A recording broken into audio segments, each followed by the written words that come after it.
Teacher knowledge and behavior is the component of the model that focuses on teachers' knowledge of students and content, and on their expertise in classroom management and pedagogy.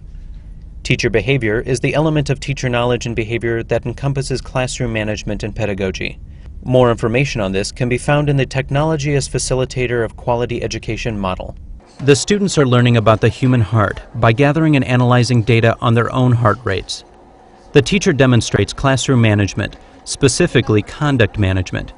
She corrects irresponsible and inappropriate behavior by reminding her students that one of the goals of working together is to respect one another. In addition, she encourages them to respond one at a time. No, Abaya, I don't want to hear that. And Andy? Right. Thank you. If you remember, your goals, they're to show respect. All right? Hold it. If you want to respond one at a time, not individual comments, all right? The instructor's learner-centered pedagogy encourages higher-level thinking. The students perform a scientific inquiry using two different kinds of heart rate monitors. Drawing on their readings and on the data they have collected, the students are able to identify factors that affect the heart rate, as well as some reasons the average male heart rate differs from the average female heart rate. The students then have to assess and discuss the effectiveness of the instructional technology they used. Each activity promotes interaction among the students and between the teacher and the students. While they're putting those away, what I want to ask you is a couple of questions about these two pieces of technology. You've had the opportunity to use the pulse stick and had the opportunity to use the polar heart monitors.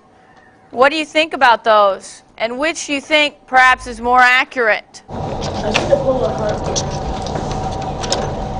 What do you think, Vanessa? I think the polar heart because well, your phone you can like push hard or not, but on that it's like the same. All right, so you don't have to worry about how you press it. That's a little bit more sensitive. Ben? I think the thing with the strap. The watch is more accurate? Okay, Ben, you got one really unusual one when you were doing the blue. The people that did blue and then did the heart rate, how did those two, did the wrist, watch, how did those two compare? The instructor's pedagogy is also evident in the kind of homework she assigns. Using the data they gathered, the students are able to graph the average heart rates for the males and the females in the class. The assignment will deepen the students' understanding of the results of the investigation by giving them a visual representation of the data.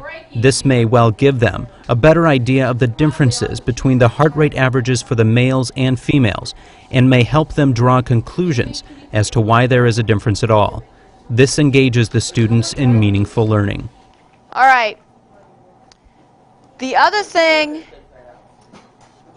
I want you to look at is that on the back, and you can graph this one. This is the one we have complete data of. And so you're going to graph using a bar graph comparing the males and females, all right, in heart rate with the graph on the back. Can I borrow this?